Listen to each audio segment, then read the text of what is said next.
Very much. My name is Gail Saxton. I'd like to welcome you all from the League of Women Voters of Diablo Valley and also on behalf of the Pittsburg Kiwanis Club. I am your moderator. Timers are Peggy Houston and Mariel Bortz.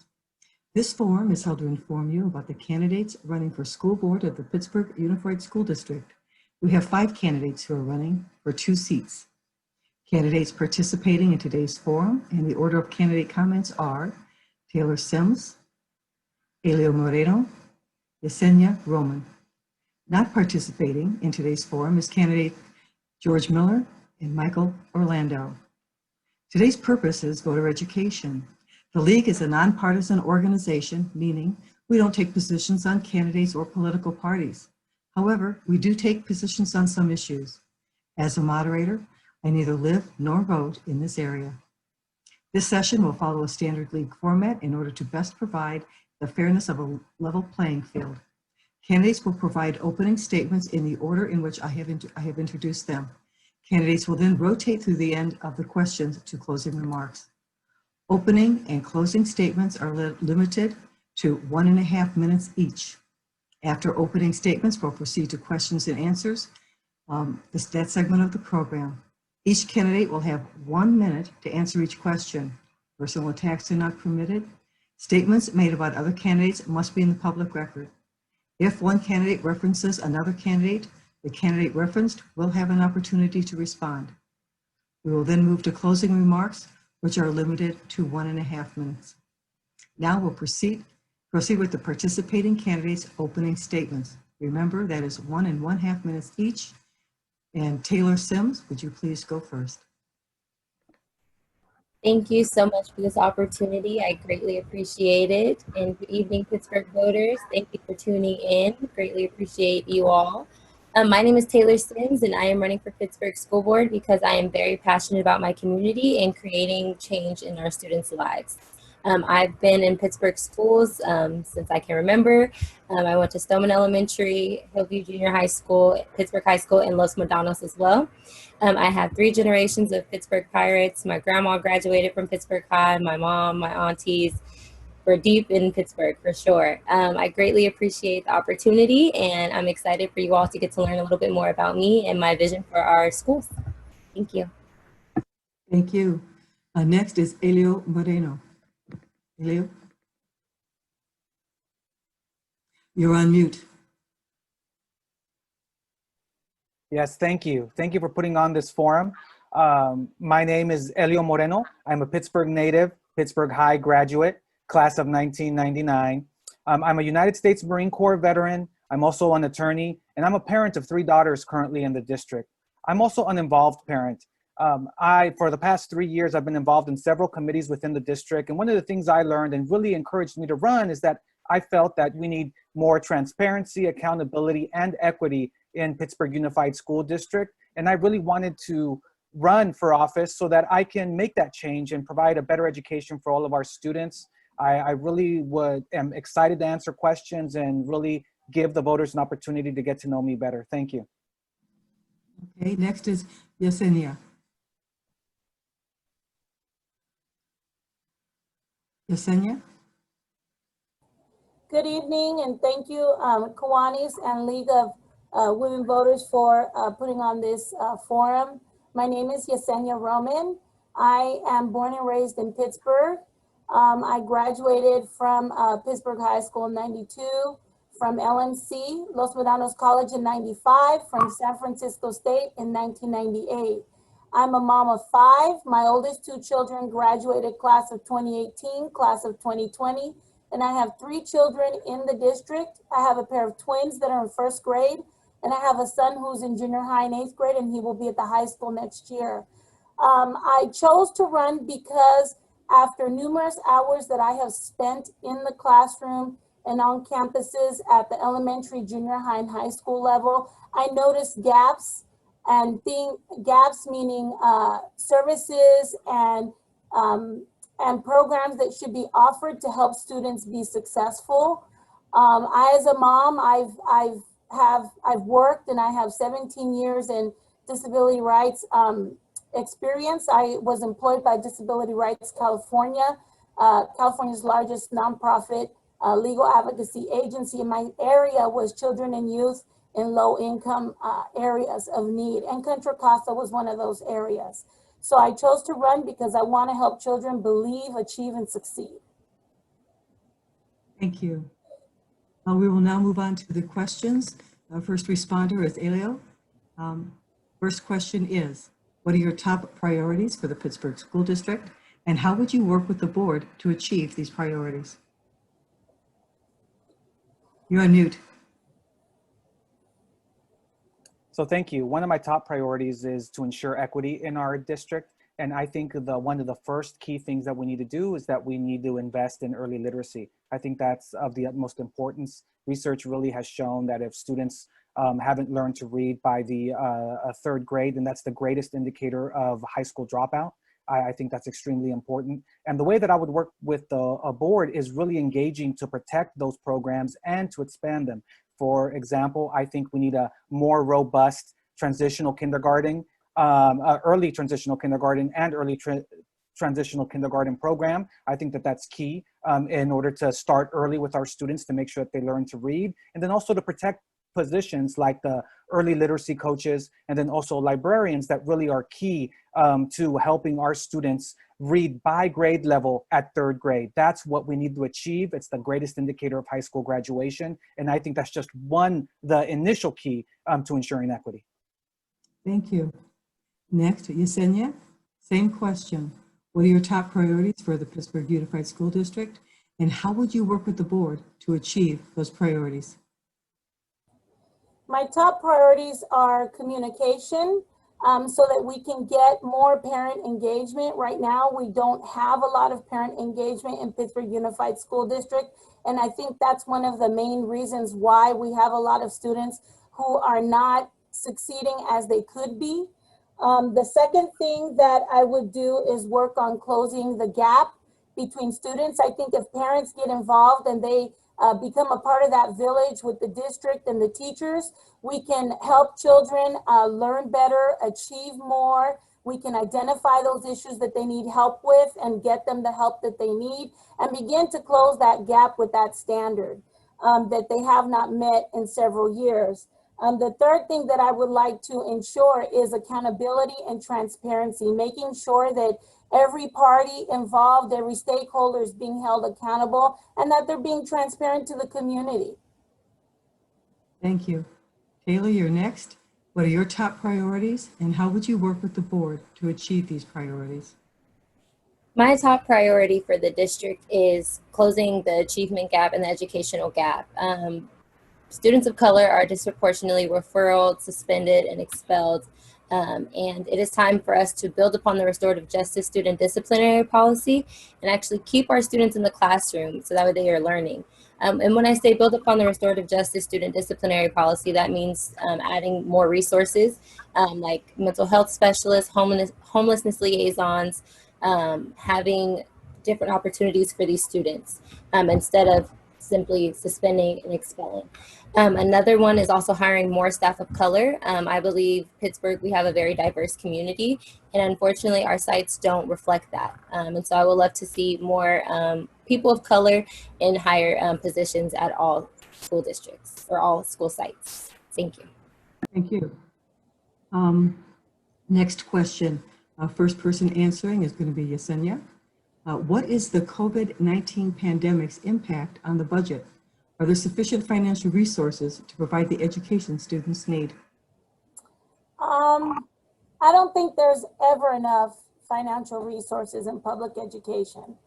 I think that the impact that it has had is that it's made the district realize that they have to do better, that they have to do more. I know that right now, there's a lot of students who maybe for the first time have had a laptop in their home and have had access, maybe internet in the home.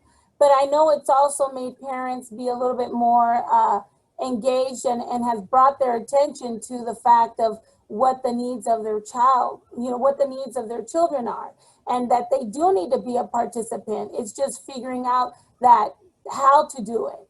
I know that COVID-19 has really made the district up up the bar on certain things such as lunches being provided, making sure that all students' needs are being met, the teachers have the resources, technology that they need to get the learning across.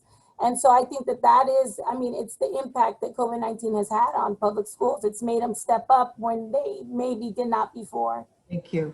Thank you very much. Taylor, same question. COVID-19 pandemic impact on the budget and whether there are sufficient resources to provide the education that students need. I definitely have to agree with Yesenia. There's never enough, and we are living in unprecedented times where students and parents were not prepared at all. And there are still some students who do not have access and are still struggling, and some parents that are still struggling. And I believe that the board is not doing enough right now to reach out to those students and to reach out to those parents to see what other resources that they need or what assistance that they need. So no, I don't believe there is enough, and we definitely have to do more. We have to step up. Like Yesenia said, that they have stepped up in regards to lunches, but there's so much more. I believe parents and students need so much more support than what they're getting right now. Teachers need more support than what they're getting right now. Classified folks need more support than what they're getting right now. So I think now it's time for us to step up and provide those resources where the budget may be lacking, and figure out where we can invite outside organizations to chip in and things of that nature to really help the students and the parents and teachers and people struggling during this pandemic. Thank you very much. Helio, the COVID-19 pandemic impact on the budget and whether there are sufficient financial resources to provide the education that students need. Your thoughts? It has wreaked havoc on our budget. This past year, I have been intimately involved in budget cuts. For the last 2 years, our district has been in a qualified status. That means that over a 3-year period, we're not able to meet our obligations, that we're spending more than we're taking in. Last year, the district had to cut over $3 million from their budget. And this next year, they need to cut $3 million more. Whoever gets elected, well, their first big decision is going to be where we're going to cut those $3 million.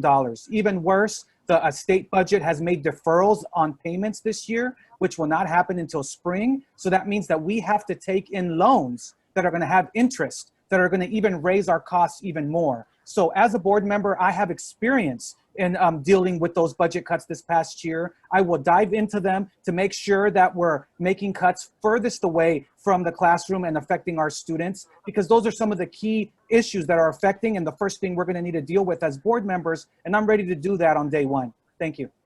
Thank you. Next question. First responder is Taylor. How can the district better support non-English speaking students to increase their achievement? Taylor? Again, there's a lot more that the board can be doing. I know we do have LCAP funding, but we need to expand upon that so that way our students are receiving a lot more resources and have a lot more teachers' aides in the classroom they these students and making sure that they feel comfortable and reaching out, especially now during the pandemic, reaching out and seeing where they need help, where the support is lacking. Again, we're in the middle of a pandemic. No one prepared for it. However, we're all riding the same storm, but we all need to be there and support each other. So I believe that the board needs to step up and we need to hire more teachers' aides that can help, especially during the pandemic. Thank you. Helio, can you let us know your thoughts about how the district can better support non-English speaking students to better increase their achievements? Absolutely. I think that there are several ways. I serve on Willow Cove's English Learners Advisory Committee, and I'm the vice president of the District English Learners Advisory Committee. And I think that there's a few things that need to happen. First and foremost, these parents need to be brought into the process to be involved in the education of their students. There, I think it's extremely important that we involve the parent-teacher liaisons, which half of them were cut during these past budget cuts, and that has made it extremely difficult for parents who many of them are monolingual and don't speak the language to be able to understand and be engaged in their students' education. I think that that's key. Also, recently the state changed the way that reclassification is done, which is when you determine that a student is sufficiently literate in English, and and they have raised that standard, so less students are reclassifying. So we need to make sure to create a plan so that we can then make sure that our students reach that reclassification goal before they get out of elementary school. We have a lot of students that aren't doing that, and we need to change those things. Thank you. Thank you. Yesenia, how can the district better support non-English speaking students to increase their achievements? I think the best way that the district can support non-English speakers is by bringing in more staff that not only look like these students, but that can culturally connect with not only them, but also their family. I think bringing in the family and providing training for the parents and teaching them how the system works. How is it that, you know, the academic system works here and how they can best support their children. I think providing more services or programs like a family like a family Latino literacy program, where they're basically working with the parents and teaching them how to read, etc. I think providing extra services and support academically for students will help. And just kind of being that village that they need to support. Parents are very important, but parents can't help if they don't understand. And so it may take working in small groups, it may take working in larger groups, but I know that it can be achieved. Thank you. Helio, you're up first. Do you support Proposition 15? And if it passes, how would you prioritize spending those new dollars? I absolutely support Proposition 15, schools and community first. I think that we need, California needs to get out of the bottom of per pupil spending. We're usually between 39th and 44th, and that is simply unacceptable. We need to bring those millions of dollars back into our district. If Proposition 15 passes, we're going to be getting between $4 and $7 million for Pittsburgh Unified School District alone. I think how we need to use those funds is that we need to provide more counselors and more therapists for our students. So I'm hearing from parents and from teachers, we constantly hear that students are not able to focus in class because they don't have that therapeutic support, and also they don't have counselors. That counselor to teacher ratio at Pittsburgh High School is too high. Students are not able to meet with their counselors. That's gonna be one of the keys. Also, we need to expand restorative justice and really look at student discipline. I think that's one of the key things. We only have one restorative justice person at Pittsburgh High School. That is simply not enough.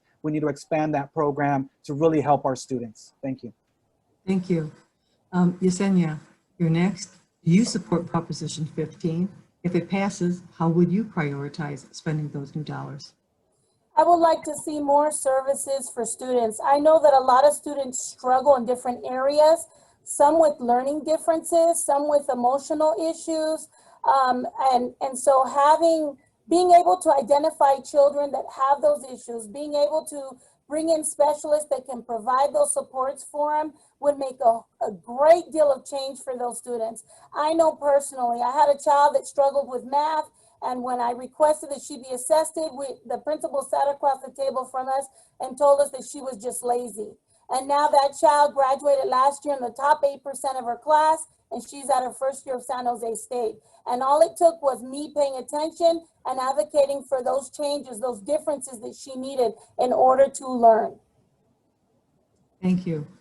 Taylor, you're next. Do you support Proposition 15? If it passes, how would you prioritize spending the new dollars?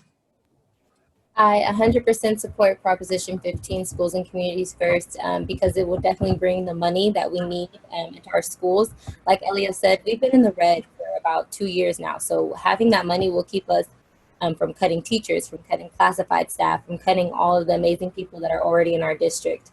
And again, like Helio said, I definitely, and Yesenia touched on it as well, providing those resources to those students. We want to be able to make sure that our students are learning and in the classroom. We want to make sure that they have the resources that they need to succeed, the opportunities that they need to succeed.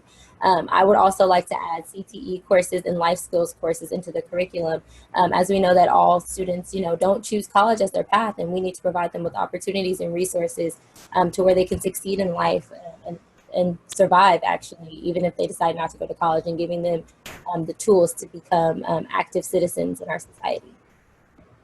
Thank you. Next question. Yesenia, you are first. Today, under COVID-19 pandemic restrictions, do you support face-to-face instruction, distance learning, or hybrid model?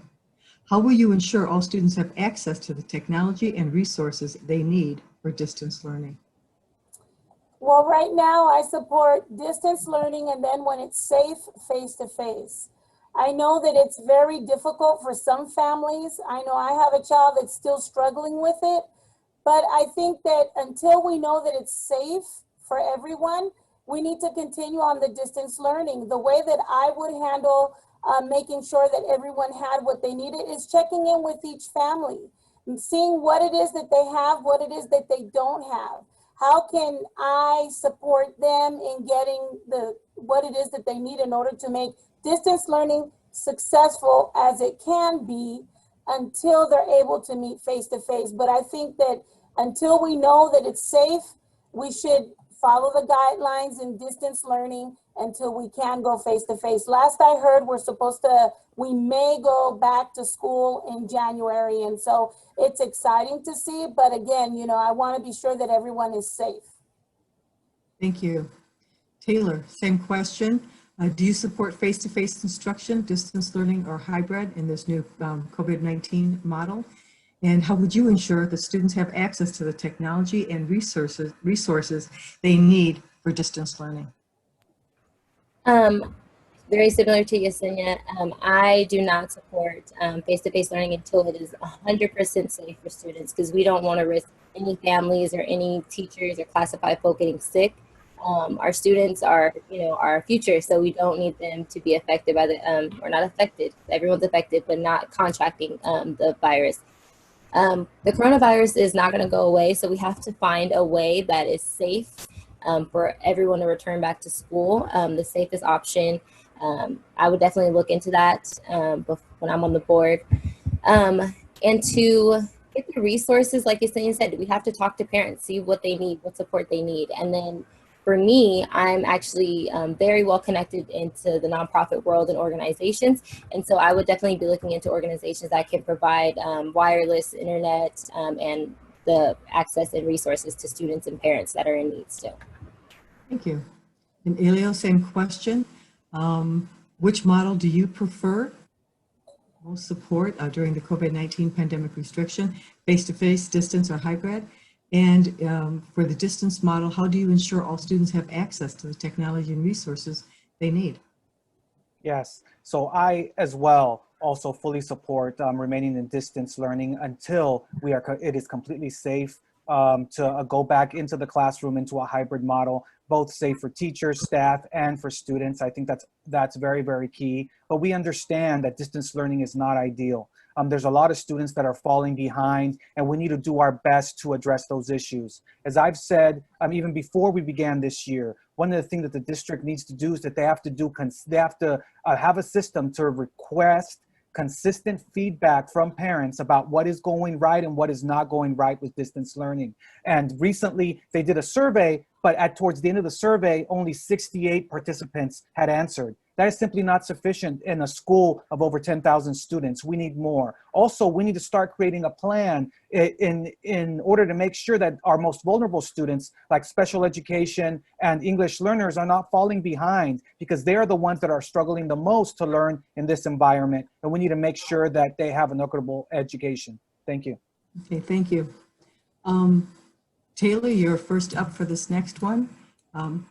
Will you support additional charter schools for Pittsburgh? Why or why not? I do not support additional charter schools for Pittsburgh. Charter schools actually outsource their administration, and the parents actually don't have a say on who's on our board making decisions for their students. So I do not support charter schools, and yeah, that's pretty much all I have to say. Thank you. Helio, you're next. Do you support additional charter schools? Why or not? Why or why not? I as well do not support additional charter schools. A lot of the reasons are the same as Taylor. You have a lot of people that are not from this community making decisions about how our students are going to be educated. I don't think that that's the right way to go about things and do it. And then also I've had experience with charter schools, especially when I was down south still in law school, and the accountability is not there. You have administration that runs amok, and then our students are not receiving the education that they deserve by having local families have a say in how those students are going to be educated. So I'm fully in support of having our current system. Thank you. Thank you. Yesenia, Hi. Go ahead. Go ahead. I do not support charter schools. No, I don't. When I worked for Disability Rights California, I represented several students within charter schools because their disability rights were being violated. So it turned out that a lot of the staff that these charter schools were hiring were not familiar with accommodating students with disabilities. And so what they would do is at all costs, push the kid until the kid left the school. And so because of that, I do not support charter schools. And I feel that it's best to work on the schools that we already have and beef up services there for our students. Thank you. Next question. Helio, you will be first. Pittsburgh Union School District has worked closely with the California School Boards Association over the past 10 to 15 years. What is your opinion of continuing this connection and why? I think we should definitely continue that connection. I think it's very, very key to keep abreast of all the new innovative education curriculum and ways to govern a school district. The best way that we can work together is to really get those ideas and then bring them back to our school district and then really sit down with all stakeholders, which includes teachers, staff, and parents, to really look at, is this best for a Pittsburgh Unified School District? I think it's extremely key to go ahead and do that. I think no district benefits from saying, no, we know what's best and we won't bring new ideas, but also we cannot go all the way to the other side and say, oh, we're going to come and institute this plan without paying attention what's important and what are the needs of our specific students. So I think blending those is exactly the way that we need to do that. And then maintaining a robust partnership is key in that area. Thank you. Taylor, what is your opinion of continuing the connection with the California School Boards Association and why? I think we need to keep our connection as well. Very similar to Helio, we have very similar views on this. Keeping those connections is definitely important to our curriculum and to our students and our teachers.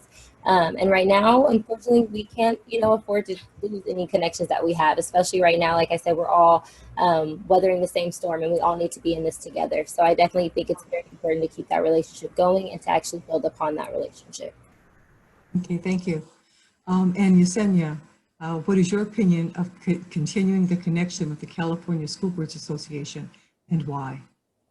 I think it's very important. In fact, they were my go-to when I started thinking about running. And so I was able to contact their office, look through their website, obtain a whole wealth of information to kind of give me a good idea of what it was that I was walking into. What is the expectation?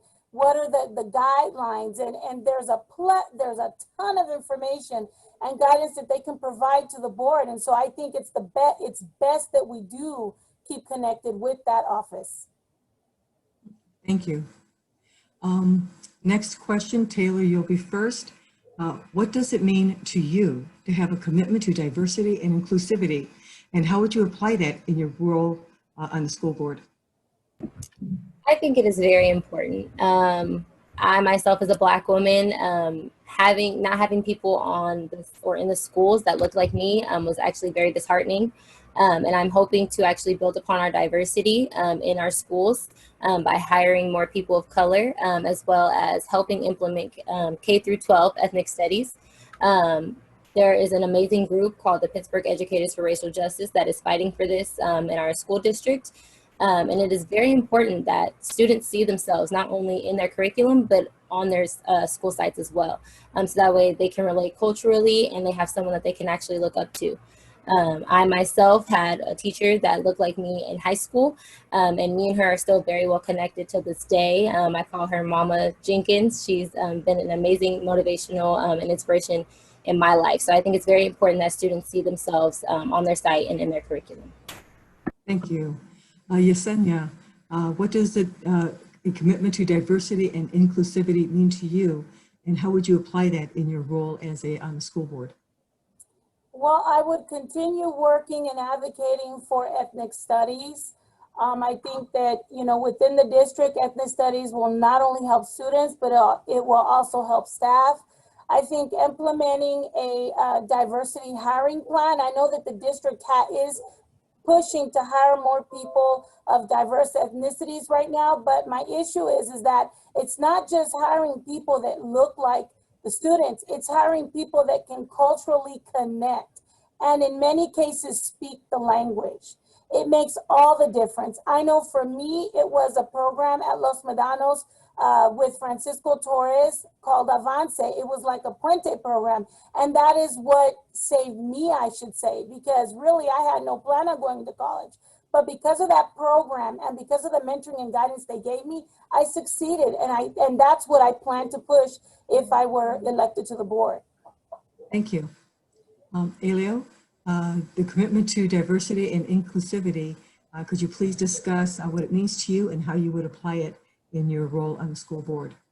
It's extremely important to me, very similar to the other two candidates. I totally agree that we need a diverse certificated staff, which are primarily teachers. Recently the district issued statistics where 65% of our student body are Latino, but only 20% of teachers are. Similarly, 16% of our student body are African American, but only 10% of our teachers are.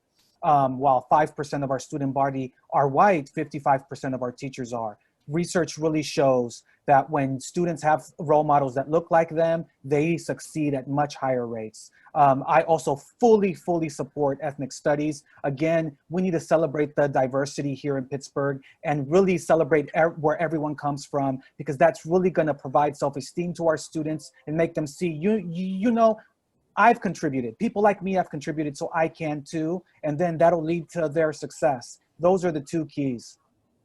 Thank you. Thank you. This is the last question. We have a couple more, but we're running out of time. Yesenia, you will go first. How would you characterize the district's relationships with its employee unions? Is there room for improvement? I think there is room for improvement. I think for me as a parent, from the outside looking in, I've never really understood, or I wouldn't say understood, I just never really was fine with the school district not being able to come to an agreement with the unions. I'm a parent. I love teachers. I feel teachers are valuable. We can't run a school without teachers.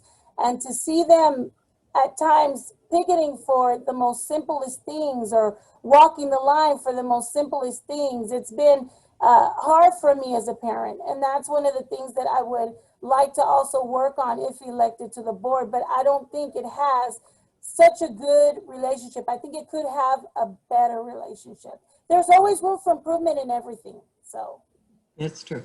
Thank you, Yesenia. Helio, how would you characterize the district's relationship with its unions? And is there room for improvement? What would it be?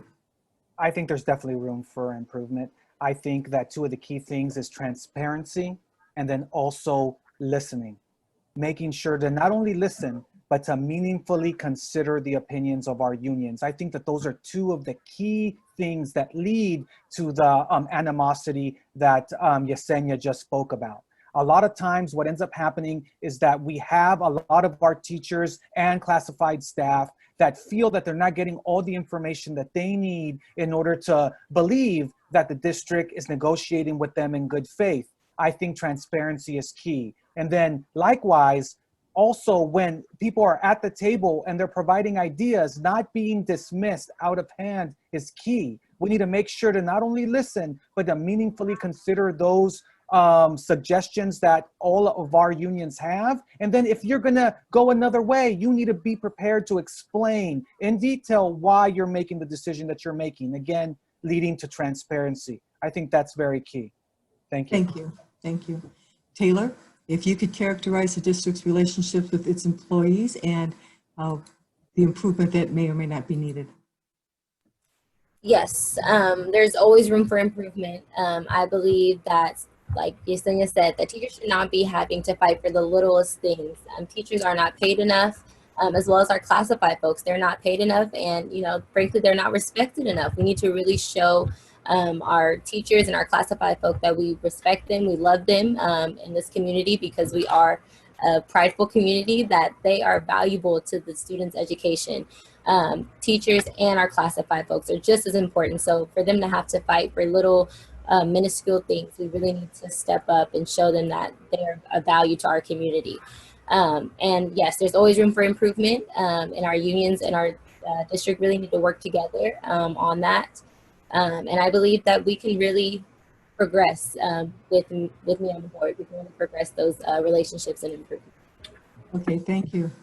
It is now time for each candidate's closing remarks.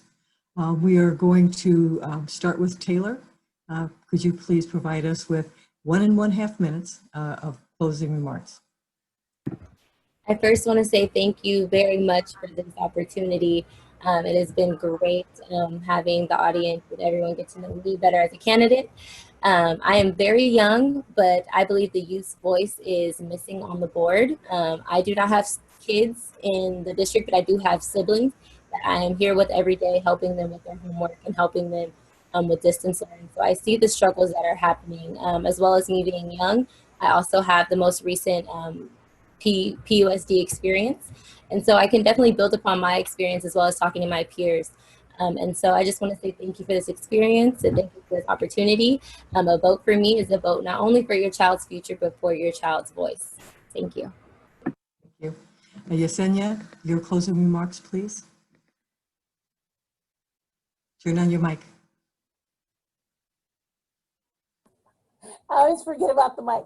But anyways, I really want to be on this board to make a difference. I've spent many years working in education, especially with children with special needs and learning disabilities, not only in the K through 12, but also obtaining accommodations in the colleges and universities, and also with DOR, Department of Rehabilitation, ensuring that students have the ability to be successful and also self-sufficient. I'm also Afro-Latina, so I'm fluently bilingual, and I can make that connection with the families. And I think that that's what makes me different, and it makes me stand out. Not only do I have the hands-on experience as a mom and recently going through the district and guiding children through, I have that ability to engage with people, to get things done. And that's one of the reasons why I'm hoping that, people see that in me, that approachability, that eagerness to get things done and to work with the community and close those gaps and help people get the services that they need, or students, because I really do see the limitless potential in the students at Pittsburg High School. And I know that they can believe and succeed and achieve every day in everything that they do. They just need the right services, support, and that village. Thank you. Thank you, Yesenia. Helio, your closing remarks, please. Yes, thank you. I believe that I bring the perfect blend of experience, energy, and unique perspective to the board. I'm going to bring a parent's perspective. Like I said, I have 3 daughters in our district, but aside from that, I'm an active parent on several committees. I really know how the district is running and how they're failing our students, and I really want to push forward with creating transparency, accountability, and equity in our district, and I'm going to push forward with that. I believe that through my experience as an attorney, I know how to bring people together. I know how to really craft ideas that are going to really push forward with everyone in an inclusive way, considering everyone's opinions. I think that that's key.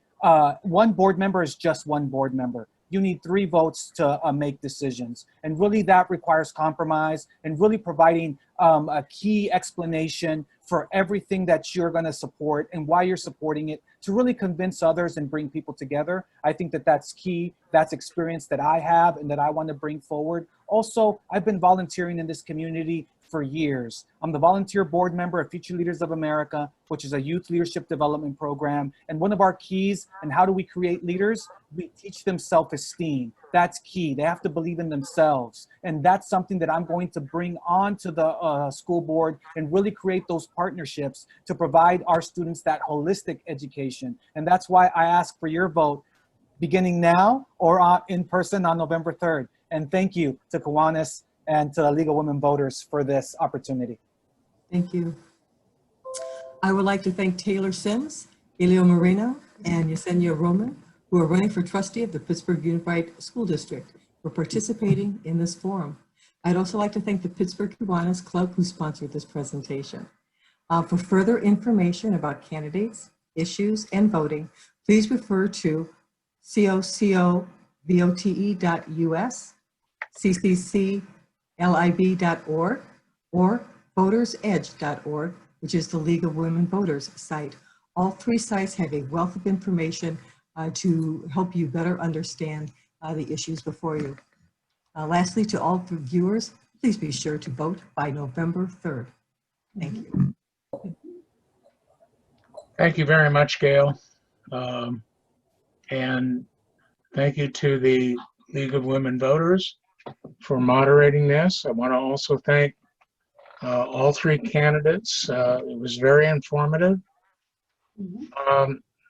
I have one comment, and that is, in the past, the administration of the district encouraged the board and senior staff to be a part of and engage with local nonprofits such as Kiwanis Club, Rotary, Sir Optimus, etc. There are a number of them who in fact work with children, i.e. whether it's a pancake breakfast at the high school, whether it's whatever it may be.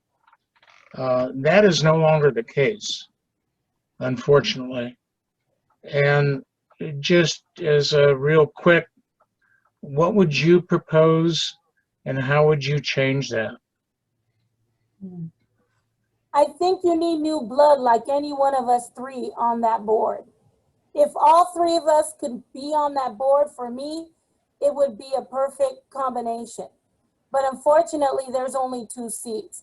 But I think getting new blood on that board is what's going to make the difference. It's been the same people. I think a Renovar's been on there for 23 years. Miller's been on there for 10. And then it goes on and on. Woolridge has been on there for 10. You need community-oriented people, people with vision, people with fire, people with eagerness, people that understand what the community organizations like Kiwanis, etc., bring to the community and how they can connect and be a part of that village. All of you are stakeholders in the education of our children, of our community. And so that's what I think is putting new blood on that board. That's what's going to change things. I mean, I totally agree with Yesenia about getting new board members. I think we definitely need change on the board. I think one of the keys, me being the president of the board of directors of a nonprofit, also being a member of Gateway Rotary, which did partner to create, to purchase computers for our students to close that digital divide. I think those type of partnerships are key. That's going to be something that I'm definitely going to be pushing for, because I'm wholeheartedly in support of nonprofits and all the great work that they do. And we need those partnerships to bring them onto our campuses to better serve our students. They need all of this help, especially with the budget the way it is. We need to think outside of the box. And I think that I'm going to be dedicated to really making sure that we foster those relationships through my memberships and through my advocacy. Yeah, I definitely agree with Yesenia and Helio. It is very, very important that we get new blood on that board. like she said, there's been people on that board that have been there for years, and it's time for a change. And that is why we are running. We are running because we are very passionate about our community and about these children and their education, and not only their education for the curriculum and their Common Core, but also their actual education of life. For survival. And I think it's very important, like Elio said, to foster those relationships that we do have with nonprofits and then create new ones. And there's actually a lot of nonprofits that are not involved in our schools, and we should definitely get them involved and get them to see what resources they can provide for our students and our teachers and everyone in the district, because we need all the help we can get right now, especially after the COVID pandemic. Yeah.